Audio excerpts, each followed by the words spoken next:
And now I'd like to introduce our speaker. Christian Reimer is an EMC marketing segment specialist for Rohde and Schwarz in Munich, Germany. Christian has more than 20 years of experience in EMC. Since 1994, he was involved in EMC business, including product management, support, product management market introduction, on-site measurements, and training tasks in various countries. At least 4 of those years, he is dedicated to wireless conformance test lab projects in the Asian region. So without further ado, let's get into RED and Coexistence with Christian Reimer, joined with Rob Short in this pre-recorded discussion.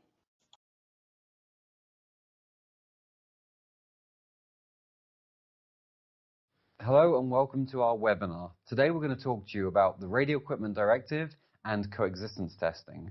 My name is Rob Short and I work in the automotive market segment in the headquarters of Rohde & Schwarz in Munich. And my main focus is on wireless connectivity. Hello, my name is Christian Reimer. I'm an EMC specialist in the industrial market segment team. Thank you, Christian. So we have a whole lot of topics we want to talk to you about today, and here's our agenda. So we're going to break this down into some sections. And for the first section, we're going to talk to you about who cares. So Christian, who cares about the Radio Equipment Directive? Okay, in the EU and in the EFTA countries, these are the individual regulators. So in Germany, it's the Bundesnetzagentur. In UK, currently, it's the Ofcom. And in Switzerland, which is an EFTA country and also an MRA country, it's the BACOM. And all these regulators have joint meetings and they meet up in the TCAM. Okay, and they can cooperate and have certain campaigns. One statistic, which is especially shared and published by the German Bundesnetzagentur, by the German regulator, is a statistic regarding sales interventions. So these are a list. This is a list of sales interventions. So one item counts several times. So if you have an online platform 10 times, 20 times, and one item, so it counts 10 times or 20 times in the statistics. So the first rank is occupied by headphones, and you have 330,000 sales interventions. This is done by online checks, very efficient. Yeah? They have also random purchases and calls by the customs, but this is a very efficient thing where they check the paperwork. Yeah? And they actually stop the sale, I guess. Basically. Yeah, they stop the sale and they can put sanctions on the manufacturer. Very interesting. Yeah. So the TCAM is combining around 35 countries, and the TCAM has a common database. And they can see if there's a mismatch in the report, in the declaration of conformity. They may find out. And they reserve the right that they can check this even 10 years after the market placement. And the term market placement must be more precise. Okay, so that's interesting. And there's a couple of keywords there. So there's market placement, which we'll talk about. There's declaration of conformity, which we'll talk in more detail. So there's a few important issues there, which we'll go in more detail We will about. come into the details later. We still have the term RED. And RED used to have published data, but now the data is not public anymore. So the different regulators agree to a certain campaign. Maybe they investigate drones, they purchase maybe 20 to 50 drones. And then they evaluate and they check how many were compliant and so on. This might happen also with wristwatches, with wearables, yeah, for health check, whatever. And they share this data in a common database. RED does not mean that every of the 35 regulators will join in.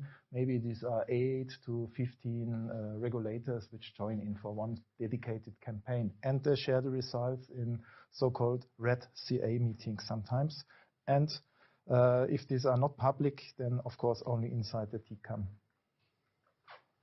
Interesting. Okay, also the sanctions are not harmonized. So the sanctions are done by each regulator individually. And you might be sued by each regulator, so more than 30 charges might occur. but the systems are different. So inside the EU, you have definitely the manufacturer which will be sued. In Switzerland, there's a different rule. It is the importer of the device. If the device is not allowed to be operated in Switzerland, the private person who is importing this can be sued by the regulator. So this happened recently with a private person. This person had to pay 3,000 Swiss franc, and the person came also in the media, so in TV. Okay, so something I learned relatively recently was the term market placement and what it actually means. My assumption as an engineer was that you develop something, you pass a bunch of criteria, a bunch of standards, and say, okay, these are the standards, these are the rules that apply. I finished designing my product, I release it and sell it into the market. I don't now need to do anything else because I've already passed the existing tests. But actually, market placement is actually not the market launch. Market placement is the date at which the item arrives within the European Union. So here in this nice picture, we show it arriving at the port. So in Hamburg, for example, the device arrives in Europe. You designed it in 2017. You passed all the requirements in 2017. But the product, the latest build of it, has arrived in Europe now in 2019. So actually, you need to look at all the standards that are relevant to 2019 and say, okay, do I comply with the new standards? If the standards have changed, you're actually liable to go back and test to the new standards, not just rely on your old standard tests. Yes, we can summarize at this point. The declaration of conformity fits to one item, to one serial number at one specific date. And it's referring to the combination of hardware and software. New software is a new declaration of conformity. The next thing is these 10 years belong to the item. So if you have a product life cycle of 5 years, the first product has been introduced 5 years ago, the 10 years count from that time. If your last product is now introduced in 2020, so you must keep your filing in a proper shape until 2025. What do you involve? It's a declaration of conformity. We mentioned it several times, and we want to enlarge this section of the picture. In the declaration of conformity, you make the reference to the applicable standards. You list down your name, and you write that you, as a manufacturer, are sole responsible. It does not matter if this is sales. It is always coming back to the manufacturer. Yeah? And with this declaration of conformity, you give a statement, and it has also a certain legal binding. So it means that you are prepared and have done the filing of reports, analysis. If you don't do a test, you have to give a reason why you don't do the test. So it must be authentic and plausible. And you have done this kind of assessment. And this can be viewed within this 10 years after the market placement. That is the meaning of the declaration of conformity. It's not a fun document to download from the internet and to fill it in. Yeah? So there should be tests and analysis behind them.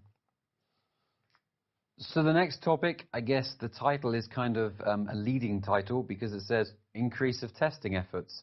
The question is there an increase of testing efforts?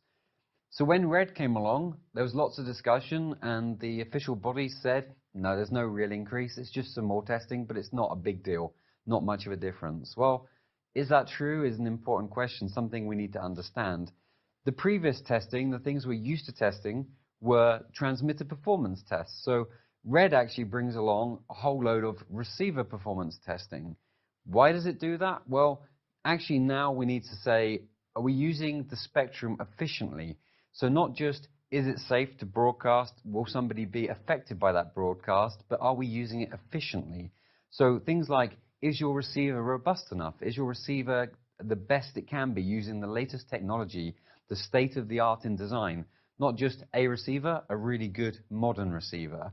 The RF environment has changed a lot over the last 5-10 years. So there's many more signals out there that you need to deal with. So are you doing things like broadcasting a signal at the best effort? Are you saying, I just keep transmitting it at the full power, or do I say, okay, it's being received well enough, so therefore I don't need to transmit it as many times?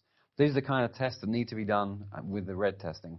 Yeah, and if you don't transmit all the time, and if you do it only one time, is your signal in your system understood on the other side? And if you have only one chance, the receiver on the other side is not working properly, so then you have no chance that your information is conveyed.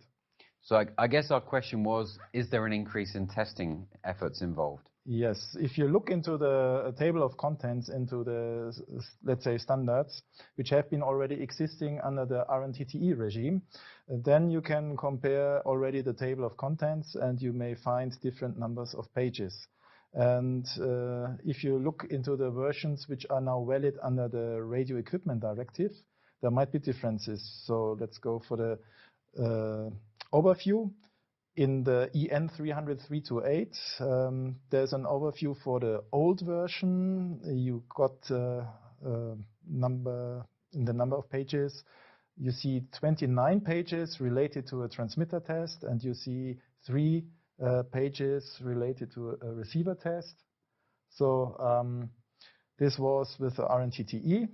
And regarding the EN 300.328 in the version for the Radio Equipment Directive, you have now 2 pages more for the transmitter tests, and you have 2 pages more for the receiver tests. Okay, so that's the number of pages, which is interesting, but let's go into a bit more detail. So in the old RNTTE tests, we have these very familiar sounding test things for RF signal parameters. So things like occupied bandwidth, frequency stability, antenna requirements. Lots of these terms were used in the different kinds of tests that existed, maybe with different parameters, but they're familiar tests, the kind of things we're used to testing. So if you look across different standards under the Radio Equipment Directive, you find typical names for these transmitter focus tests for the signal parameters. You also come across these typical names in blue color when you look into FCC test reports. You can download from various for various modules FCC test reports, and you see the scope of the test, and you find these titles, typically these titles, not exactly everywhere the same, but typically these titles. And typically you have this under the Radio Equipment Directive too.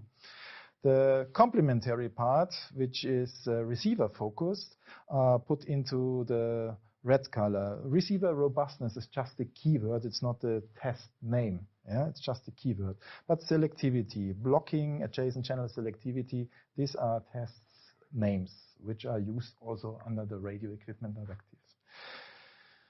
And if you continue, so FCC specialists may already know these blue items. And now, in terms of coexistence, mitigation technologies, detect and avoid, dynamic frequency selection, you find already requirements under FCC, however, with different parameters. Yeah, and one nice term was recognition of occupied channel. In Europe, this would be called listen before talk.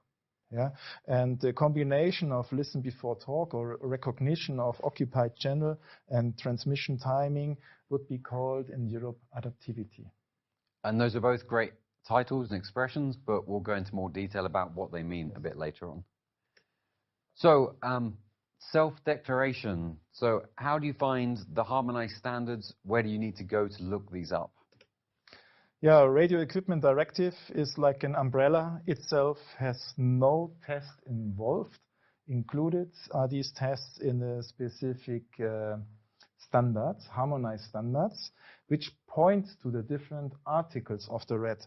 And various articles you can point at as a harmonized standard are the health and safety article, which is 3.1a. So SAR is included in that chapter. Then EMC, the EN 301489 series refer typically to Article 3.1b. So you interfere and you don't want that the idle mode is changing. This could be an example. And the Radio Equipment Directive has the essential requirement, efficient use of spectrum. This is Article 3.2, and standards which are listed in the official journal of the European Community, they can be used for self-declaration. EMC can be always used for self-declaration.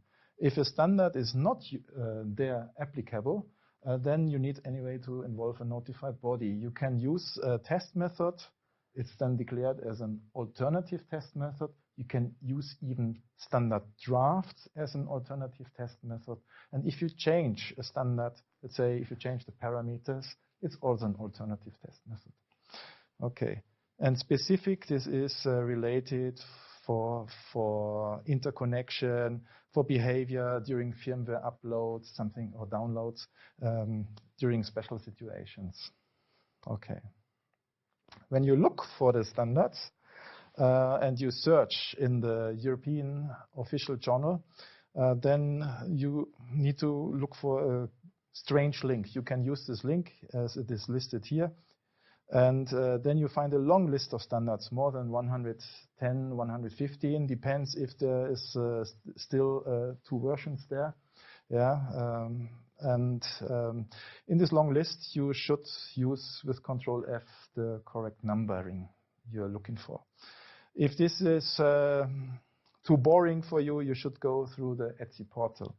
But the important part of the standard is if you found a version, that you must have a version where you find the name of the directive involved.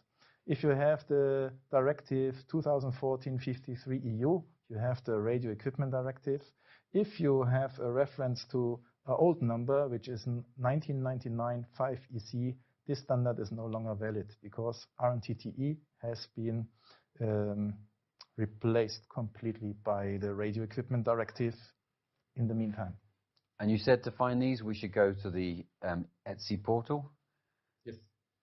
And I guess we show the example here. So how would you find something? So you select your prefix, which in this case is EN, and then you put in the 3 digits, followed by a space, followed by another 3 digits, so that you can search through and find the latest version. Yeah, there are already nice technical recommendations and TS, so test specifications, also in the same manner to be found. So this is already also helpful for people who are involved in the standardization or people who want to know what is going on with the drafts.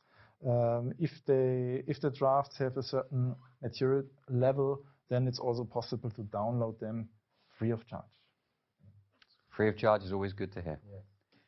Okay, so we've talked a bit about coexistence, so let's go into some basics and talk about receiver robustness and how we test this and why it matters. So a classic example of wireless coexistence would be you have a wanted signal and an unwanted signal causing interference. Now, an ideal wanted signal, an ideal unwanted signal would have very square edges. They'd be very precise. But the reality is, with certain types of signal, like OFDM signals, you actually get shoulders showing at the bottom of the wanted signal. And as you put this nearer to the shoulders of the unwanted signal, another OFDM signal perhaps, you'll start to see some overlap. And that causes interference, which will appear as noise in the signal. Yeah, and this noise still occurs even if you have a signal sitting more far apart. And the typical rule where you should do some such tests, where you put an unwanted signal versus a wanted signal in, let's say, coexistence situation, the typical offset is related to this bandwidth between these 2 areas. So the physical bandwidth times 10 is the recommended offset in many cases for the unwanted signal. Of course, there can be more other offsets, but 10 times this physical bandwidth is a typical offset you can observe. Yeah. So in broadcast, such offset can be still 73 megahertz. So I guess some examples of how we'd look at that and the impact it has. So for example, here you could have the unwanted signal level increasing and causing more problems, or you could actually look at it as a measure of the receiver robustness. Decreasing robustness will give you similar effects to increased interference levels. and the impact this has. So the bit error rate increases as the interferer gets worse. Yeah. For one person, it's the bit error rate. For the other one, it's the EVM, a physical parameter. And the parameter which comes closer to the user application is throughput or PER in percent.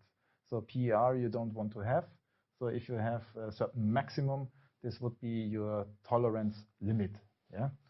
So Christian has created this very nice picture to show the types of interference you might want to test. So we have two main groups. We have the in-band and the out-of-band. So in-band interferers would be things like co-channel, so in the same channel as your wanted signal. In adjacent channels, so the channel right next to the one you're looking at. And then you've got non-adjacent channels. On the other side, you have out-of-band, so towards the band edge or even outside of the band of interest would come into this category of out-of-band. And those three at the bottom there, the non-adjacent channels, the band edge, and the far out-of-band, all come into one category called blocking tests. Yeah. So I guess we should look in more detail at the blocking tests. Yeah, if you look into the standards and the results from the different standardization work groups, they hesitate to use this name blocking test if there is no communication or if there are different technology standards next to each other. So then they are very innovative to find other names, but actually they mean a similar situation where you do an interference or unwanted signal in combination with wanted signal. Blocking tests is one of the names. So the GNSS standardization group looked into the adjacent frequency band selectivity test. The radar, automotive radar people, for instance, they looked into signal handling test. Instead of blocking, they use such names, but mean for the interference handling similar situations. So how would you go about doing this kind of testing? So typically, your device under test, your user equipment under test, has an antenna port. So you need to feed your unwanted signal and your wanted signal combined together through a combiner, feed it directly into the antenna port. This is the ideal world. This is the easiest and safest way to do this kind of testing. Unfortunately, that's not always the way you can do it because you don't always have direct access to the antenna port. Yes, so then you have to look into the integral antenna. So you cannot touch it. You have to provide a signal level which is calibrated. And you have also to look for the feedback of your device under test. Is there PER you can derive from it? Is there evaluation board? Is there own PC for exercising this DUT? Or do you have this parameter directly available? Okay, the unwanted signal could be then a waveform signal, it could be a recorded signal, a recorded waveform. The unwanted signal could be, let's say, for the example of 2.4 gigahertz ISM, FTD7 LTE signal for the uplink. This would be a European situation. If you want to simulate a similar situation for ANSI 63.27 for medical, you can also think about LTE TDD 41 downlink signal. Okay, this would be also in the vicinity of 2.4 gigahertz ISM upper edge. Okay. So how would you test that? What does a test setup look like? Yeah, the test setup would look like a sensitivity system in this far right corner.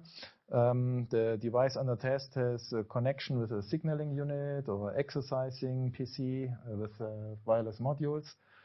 Signal conditioning means you have to look for the correct levels that this link can be maintained. Yeah? So you need amplifiers. You may also use a filter for certain issues.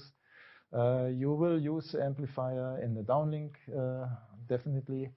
So certain parameters have to be set. It's like a sensitivity setup. That means the downlink level must be a calibrated level. For the interference level, you could use a topology of the system which reminds of an immunity test setup. So you provide a waveform through a signal generator, and you guide this signal over an amplifier. And this signal, which is then radiated by an antenna, must also have a calibrated level. Okay, so that means this could be a simulation of a LTE signal, this could be a recorded signal, this could be a CW signal. So it's not the classic amplitude modulation or pulse modulation of a typical EMS test. So here we have maybe powers of, let's say, 30 watts, 60 watts for the amplifier.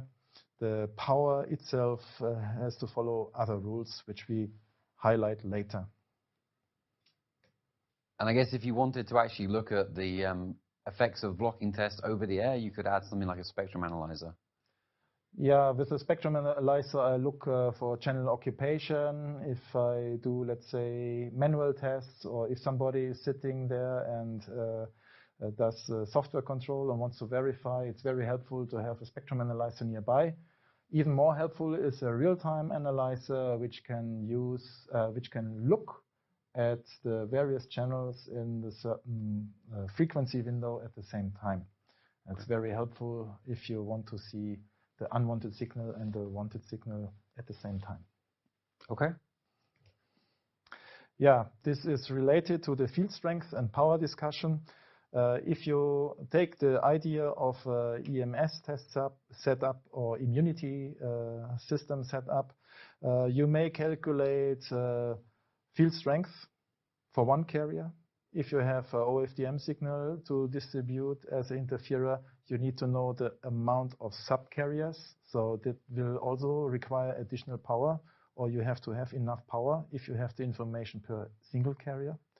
And if you have an OFDM signal, you have to give headroom to the signal, which means you have to regard the distance between RMS and the peak power.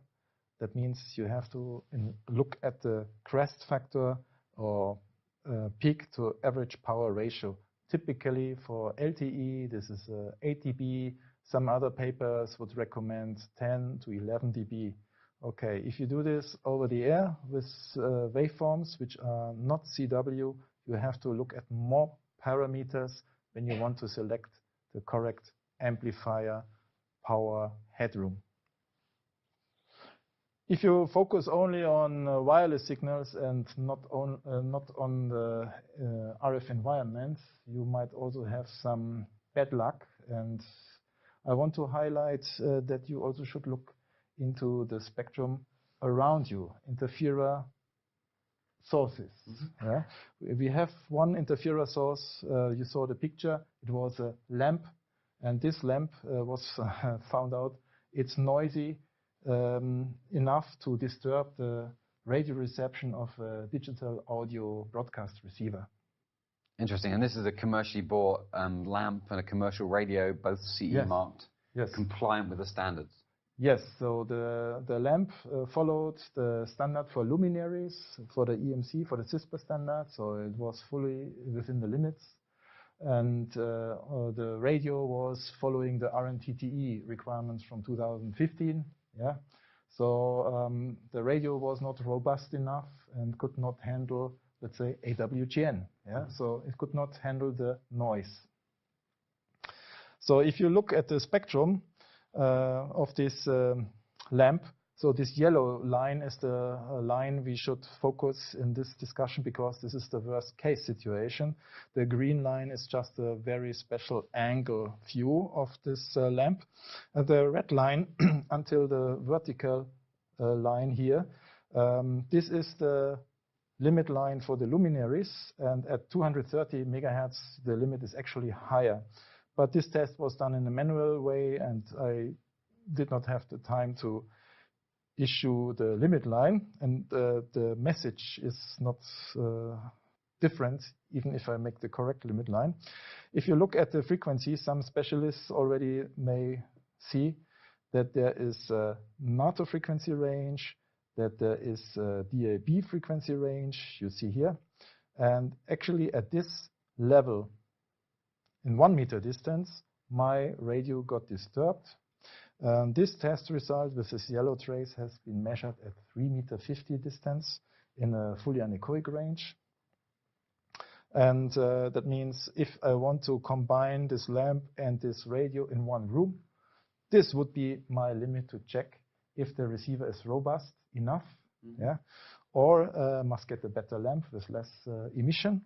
And if I also integrate in a system a lamp and a radio device, this example was highlighted by integration team from an airport, function car integration team, so cleaning cars, gateway cars, yeah, okay, pushback trucks. So they had a problem with the integration of luminary for cars in this case, and the coexistence with radio for ground control. Okay, so the worst case was the aeroplane did not move anymore because there was no advice received. Right, so DAB not working is kind of inconvenient, but that could be much more critical. Yes, right? So should not be underestimated, and it's not limited to the standard limit lines, what you should look at. The rest of the information is just to understand the device under test. It was not a CW signal, of course it was a pulse signal, noisy, so it had a wider spectrum, and in real time windows, it could look like this. And in the photograph on the left side, it looked like this. So it was measured in the far. If you apply a certain margin, you see it's not conflicting with any limit line for luminary. So I guess the lesson learned from that leads us to our next agenda point. So more than minimum performance. So here we talked about the fact that going beyond the standards could be an important thing to test. So how do we get there? How do we come up with more than minimum performance test requirements? So we have a whole bunch of test limits. So things like the FCC limits we know about from the radio world. These ANSI standards here shown on the slide are from the medical world. CISPRA methods, which are used for EMC testing, RED, which we're talking about today, and then there's experience. So people like Christian and other experts have actually got lots of testing where they've tried a few things and discovered things for themselves and found out, actually, this might be important to test. So you put all of this together and you put it into the next bubble, which is the guidance bubble. So taking together the different scenarios, the different methods, and the different best practices from all of these standards and from all of our experience and putting it together and saying, okay, with all this knowledge, we can come up with some new assessments, some different criteria based on all of this experience in all these different areas. And obviously, you've got people who are experts in certain areas on the list on the left, but actually, maybe people aren't experts in all the areas. So coming together and creating these standards, you can come up with some new assessment methods. And at the bottom, we have the performance required by the standards. That's the minimum you need to do, right? So that's actually what you need to pass, how you need to test, so that you actually have a solution for the market. But the bubble above shows you the performance perceived by the end user. The end user, our customer, they're important. How they perceive the quality or the performance of your device is really important. So how is this normally tested, Christian? So if there would be a normal test for every standard in the same way, the things would be easy. So the standards do not follow the common baseline. Yeah. So there are blocking tests. Okay, this is common baseline, but how the blocking tests are performed, this is a different way. The parameter selection is different. Okay, we have one example where we do a level adjustment until we reach a certain performance quality. Okay, and we have at the first step we have the wanted signal only. We are 6 dB above the sensitivity level. Now we join in an interferer. Okay, and we increase this interferer level until we reach a certain performance level. So the degradation of the performance has been 10%. So PER has been increased up to 10%. Okay, so we repeat this test for another interferer position and increase the level until we reach the certain performance degradation. Okay, you can repeat this for many positions. You can repeat this for different wanted signal positions. You can repeat this for different wanted signal modulation and coding schemes. And that gives you a basic performance, so the different interference levels and how that impacts the performance of the device. Yeah, actually the ISM 2.4 GHz standard does not do a level adjustment. Yeah, the 5 gigahertz RLAN standard does it. The 2.4 gigahertz does not do it. But we have later a summary on that. Interesting. Okay. So how can we use this to test a receiver or come up with a criteria for receiver? Yeah, this level adjustment leads to a U-shape. Yeah, and this basic idea of a U-shape is directly translated by the GNSS test cases. Yeah, so the GNSS uses a U-shape directly beforehand, but this U-shape idea that you adjust the level until you have reached a certain performance degradation can be used in any technical standard. Yeah? So the wanted signal is located in a dedicated frequency position, and the interferers have certain offsets. In GNSS, the offset for GPS L1 is 51 megahertz, the maximum offset. Yeah? So, and you have to evaluate if the degradation of the C/N 0 has been changed by 1 dB or less. So 1 dB or less is a pass, above 1 dB is a fail. Okay, this U-shape idea has been found out during technical studies, so you don't need to do a level adjustment in this case for GNSS, but this idea is quite good. And if you do always a level adjustment, then you're on the safe side. Then you know the performance of your device. And I guess that's talking about external interferers, but there could be internal interferers like if clocks. you're a system integrator and you have to integrate a wireless module, then you can use this U-shape we have found, and this gives you also the limit line for your on-system interference. So if you cannot avoid the clock or the ADC interference, do you need to debug it until 0, until noise floor? No, if it's inside the system, you don't need to debug it until noise floor. You just need to fit into the U-shape, and it's perfect. If you have 2 interferers, you have to shift this complete U-shape by 3 dB down. Okay, that's what you should handle. That's important because you're never going to design it down to 0. Yeah, that's true. And for those who don't like U-shapes and they flip it over, this would be the selectivity of a receiver. And you can also change or check different receiver qualities. So in this case, the green receiver selectivity is better than the red marked receiver selectivity. But if you want to go to a supplier of a wireless module and you give him the chance to be a good supplier, or let's say be in a selection of the, let's say, the first and second sources, then you would show them a limit line they must follow. And then if you have the chance to teach them, they can be blue or green. So green is preferred. Red is a quality you may not like. Okay. If you don't do this level adjustment, you have no chance to get such U-shape. Yeah, and then you have no chance to select the better or the worse receiver design. You would go out with this information to your suppliers if you're a system integrator.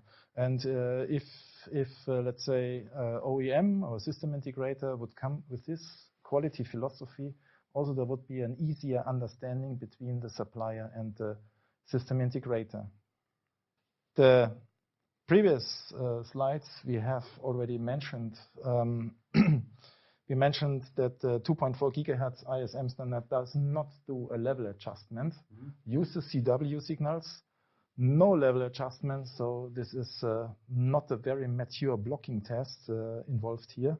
And even the wanted signal has only BPSK, not 64 QAM, not 16 QAM, BPSK.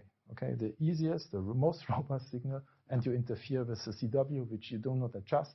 You get PERs of 0.05%. This is possible. Okay, the 5 gigahertz RLAN standard, it uses level adjustment as shown before with a U-shape, various signal positions, and the PER of 10% should be reached. Okay, in GNSS they have a U-shape, and the signal is not CW. The signal is AWGN.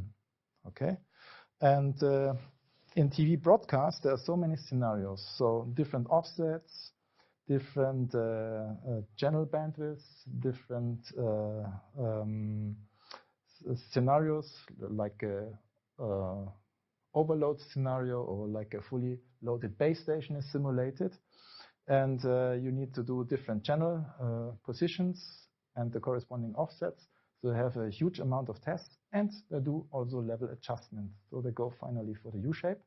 The challenge with such items which you test, how do you get the performance? How do you get the result? A PER, or how do you get the C/N? So you need access to the device under test. You need maybe access to the chipset. And with TV broadcast, you need to evaluate the picture. Yeah? So you might use a person or a camera system. So I guess a big difference between this level adjust and no level adjust is the 2.4 gig ISM band, you're actually just doing is the device good enough to pass the test, but you're not really finding how good it is. You're not finding the true limits. You're just saying, yep, passes, passes. Yes. Whereas really you should be maybe looking at to say how much do you pass by so you can evaluate which is the better device. Yes. So another key point I guess you touched on there in that last slide was this typical way to do a lot of this testing is to use a CW. CW is the easiest way to do the testing. It's a very simple, very selective frequency. You can find out if your device is being interfered with at that very specific frequency, but that's actually not the real world. A better example would be to use noise, AWGN, to say, okay, so we have a wider bandwidth signal causing more interference at multiple different levels, and how does that impact my receiver? So I can actually analyze much better whether my receiver is working well. So with this AWGN, you have RF energy distributed, smeared over this bandwidth which is indicated, and this comes closer to the noisy environment. And this U-shape location can vary with the signal type. So CW signal, maybe the U-shape is much on a higher position, and with AWGN, the U-shape might be on a lower position. The same is true or can be true for OFDM signals, which is the next one. Here you have single carriers with the sub-carrier spacing distributed over this bandwidth, and also here the adjusted levels may cause U-shape. In the terms of PER degradation line, 10% is typical. You can also select another limit if you do a customized test. The OFDM idea, the AWGN idea, the CW idea is involved in the TV broadcast. This end level adjustment is also involved in TV broadcast. Okay, so our last topic, we're going to go back to something we talked about at the very beginning. So adaptivity, things like listen before talk, and adaptivity in general. So we'll go into a bit more detail about those topics now. So we talked before about the block on the right, which is the blocking test, but now we're going to focus on adaptivity testing, and what does that mean? So this breaks down into multiple different categories. So first of all, let's go into duty cycle. So what is duty cycle? So the duty cycle is the transmit on time over the observed time. So that could be a load of very small short slices, as Christian likes to say, French toast, it looks like here. So at a given frequency over a period of time, you have the same signal transmitted for a short amount of time, several times. Or you could say, actually, we have a longer on time and then a gap. The same duty cycle, but spread out slightly differently. Now, if you want to transmit your signal, the best thing you can do, or the best chance of success, is to transmit a signal with a low duty cycle.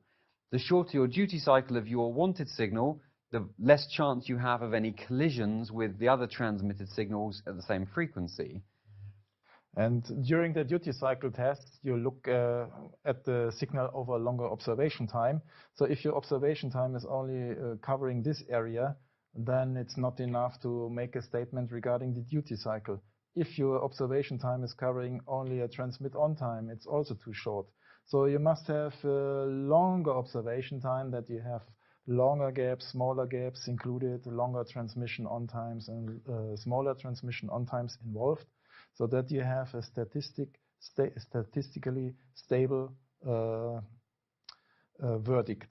The shorter the slices, the less is the chance for collision. That's true. In European standards, often you have 1% or 2% involved.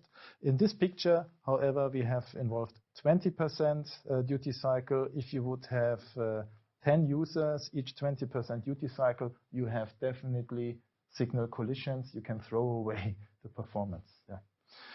So this chart, you see that in a longer observation time, you might come across short transmit on times. So the term low duty cycle would be true if you look only for a short interval. You have to combine all these parts, and then with a longer observation time, you have a stable duty cycle result. So something else we talked about at the beginning was the topic of listen before talk. So how does listen before talk work? So typically you'd say, I want to broadcast on this frequency. You look and say, I'm going to listen and see if there's anyone else transmitting for a certain period of time to determine if it's safe. So you say, okay, I'm listening. Is there anything broadcasting? So this greenhouse is kind of the equation for when is it safe to broadcast. So you sit there, you wait as time moves on. Okay, you see somebody transmitting at that frequency. So now you say, okay, there was a transmitter. I'm going to have to start my whole process over again. So now you start the listen before talk process. The greenhouse starts again, and time progresses, so you wait. You get to the end of that cycle and say, okay, I've finished my safe listen before talk procedure. There's nothing being broadcast, so now I can transmit my signal in that band. Mm-hmm. This was a very simple way to explain adaptivity in its basics, but adaptivity can be more complex. Even the small basic application or adaptivity algorithm has certain scenarios to discuss. So depending on the situation, what comes first, the greenhouse or the unwanted transmitter? So scenario one, the greenhouse was first. You see in the time axis going to the right. You see the different occurrences. So the greenhouse was first. The next one is the transmit signal of the unwanted signal. After the transmission of the unwanted signal, the new greenhouse will be started. And at the end, if this greenhouse stays empty, the transmission for my wanted signal will start. If I have unwanted signal first and the greenhouse is joining in, then the situation looks a little bit different. So this is scenario number 2. And if I look at the transmission of the unwanted signal, which takes a longer time than my greenhouse is occurring, then I have another scenario. It's number 3.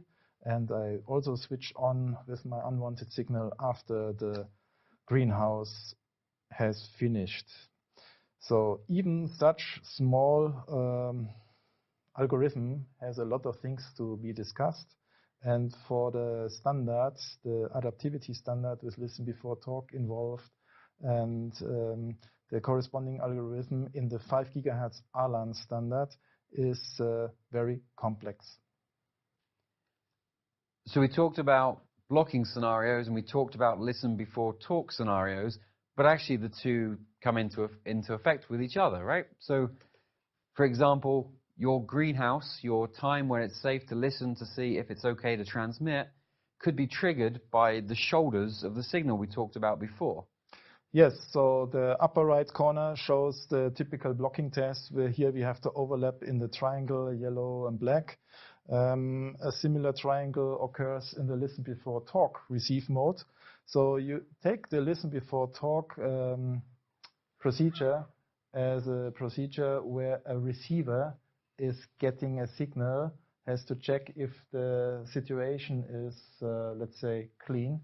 And if there is, let's say, this shoulder from the unwanted signal going into the sensitivity range of this listen before talk receiver, in the worst case, the listen before talk receiver may see this wanted channel as the greenhouse channel as occupied, and asks the software which is related to that not to transmit because it says this channel is occupied. A blocking test for such situation is suggested by medical body area networks. However, the blocking signal is a CW signal again. Yeah?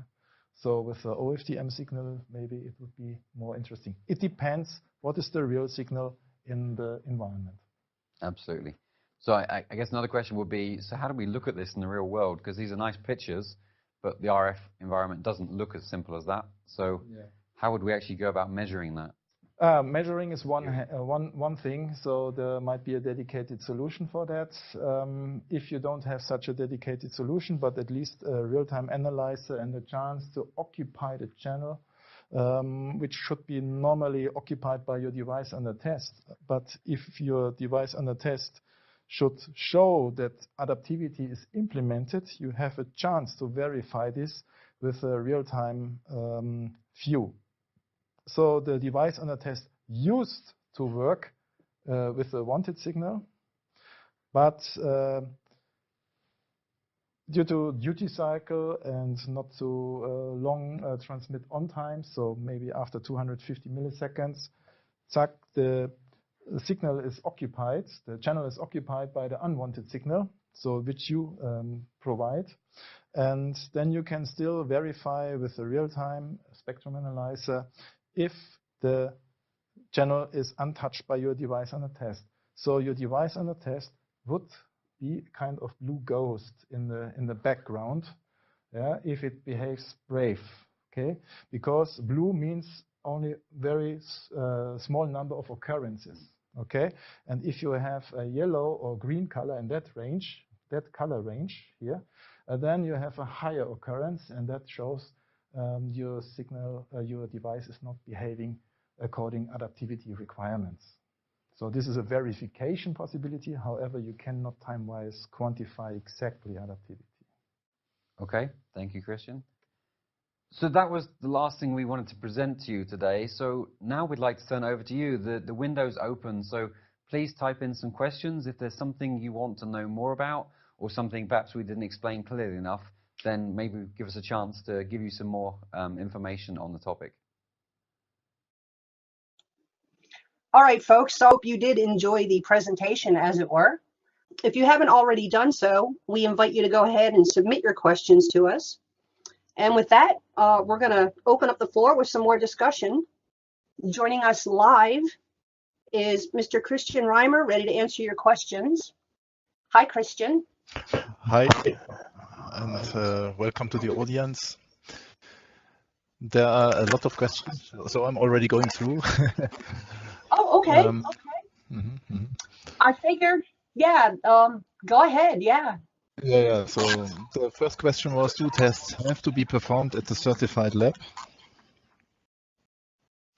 No, they can be done also in the facilities of a manufacturer who might not be certified, but the manufacturer must be also then ready to show uncertainty. He can do self-declaration. That means he can do also the tests by himself if there is a harmonized standard published under the homepage of the official journal in the EU. There is another question. For LTE-U or LAA in 5 GHz, is the non-DFS requirements in 301.893 still applicable? I need to check this section again. I do not know it by heart, but DFS must be applied if you are visible to a weather radar. Weather radars in Europe work on 5.6 GHz, and they are, let's say, governmental. Any standard solution has to undergo. So DFS is master. Radar is master. Sorry. RED added requirement to test geolocation receivers, but unclear what harmonized standards are applicable. If this is meant for the GNSS, so the standard is called 303413. No short-range device standard anymore. It's a dedicated standard. Maybe this answers the question. In the past, short-range device standards have been used. Okay, then there was a big thank you. The ETSI officer also joined this webinar. He said thank you. So next question, does adaptivity and other receiver testing of, say, a host product using Wi-Fi module have to be done using production software firmware in a host product, or can test tools drivers be used to control the modules? Europe does not have a modular approach. We have only the combined equipment approach. So this is different, but do you need to repeat all the tests? You need to verify, you must be sure that you keep all the limits, that you will fit into the requirements. If you combine equipment, your own equipment might have interferers which can cause blocking. So it is mandatory to test the entire equipment. The software topics. Each new software, so if it's just a printer driver for a machine and you need to connect the printer by wire, of course, then this change of software does not affect your RF performance or interference performance. Then it's not for every software necessary to test again in terms of spurious emissions or in terms of RF behavior over the radio. Okay, then wireless power transmission. Yeah, I have a question about wireless power transmission devices and the applicability under the RED. There was no further question. As soon as you transfer the first bit over the air, you must follow radio equipment directive requirements. If you use radio waves for location, then you also have to follow, and there is no lower frequency, so even you can go down for wireless transmission. There is also a standard for that. I forgot the number, but there is a wireless standard for that. The next question, in a device like a QI charger, does the magnetic transfer of energy fall under the RED or just the communication between the devices? Communication. It's difficult.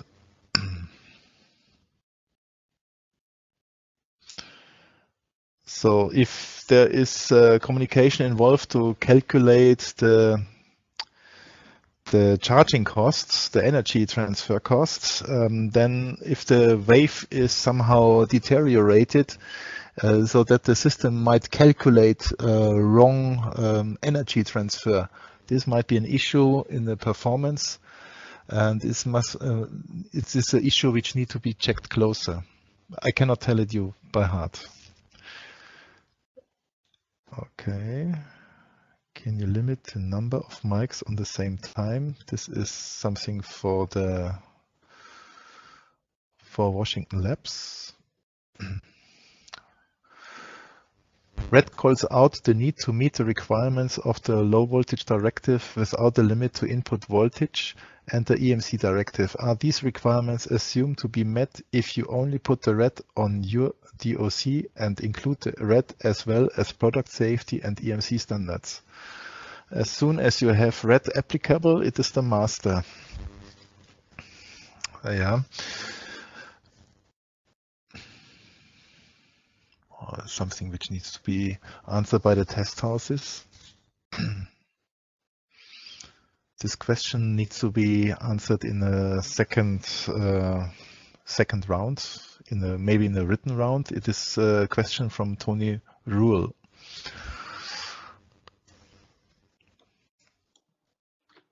I see a question here. It says ETSI standard for wireless power transmission is EN. Yeah, it's okay. Yeah, that's right. So must be followed. So you need also to do a blocking test for wireless power transmission. All right. And with such low frequencies, it does not matter if you use magnetic or E field. Maxwell is Maxwell. Oh. Okay. Well, I'm looking, folks, if you have any questions, now's the time. We've got Christian here ready to answer all of your questions. My Q&A. There's another one. Catherine. Does adaptivity and other receiver testing of, say, a host product using Wi-Fi module have to be done using product software? I answered already on this question. So Catherine was not happy. Let's see. Any difficulty with combined radio, non-radio equipment? Okay. This difficulty, this is the big difference between Europe and America. America or FCC has the modular approach, and Europe does not have it. And you need to go always for the combined equipment. All right. Well, let's see. Looking through the questions, I don't believe we answered them all. Yeah, maybe one I was not so happy with the answer. Well, So the non-DFS we should answer extra. there you go. Any difficulty with software-defined radio? That's a question. With a software-defined radio. Wait. I guess this stems right off of the one that you talked about with combined radio and non-radio equipment. Is there any difficulty with software-defined radio? Okay, it was asked by the ETSI officer. Yeah, so any difficulty? He says testing. Yeah. Yeah. They use okay, if it's not national safety, it's a radio, it's a black box, and then it should be tested. And the radio has a certain purpose. It should detect certain wanted signals, so blocking test is applicable. How mature this blocking test is, this is something this can be argued, but definitely a blocking test or selectivity test is necessary. Efficient use of spectrum means is the receiver's, the state of the art, is the receiver's robust enough, and if the receiver has a stupid algorithm and always throws away the signal because it could not be fully detected and needs a retransmission and asks again for a retransmission, this is not state of the art. And also the testing should take into account that the product has a certain life cycle, maybe is still there 5 years later, 10 years later, and think about 10 years back. Where was your smartphone? Did you have it already in your desk, or was it just a gadget some fellows had, but you did not have it yet? So the time is changing fast, and also the requirements to robustness will also change fast in the future. And once you have it in the market, it's difficult to redesign it. All right. Mm-hmm. Well, okay, then. I just want to remind everybody that along this presentation, along with this live question and answer session, it's being recorded and we're going to send it to everyone. However, if you find you have further questions following the webinar today, please feel free to contact us via email, or on your screen you should be able to see you can contact Christian directly with his email. Oh, look, there's another question. I think, no. Get a device like a QI charger. Did you already answer the question about magnetic transfer? Yeah. Okay. We got the number, but there might be a second number. You have it anyway recorded. We can send the number back.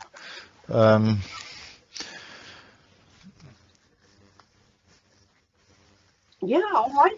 I guess if we don't have any other questions coming in, we can go ahead and conclude the webinar today. So, Christian, Reimer, thank you very much for your time.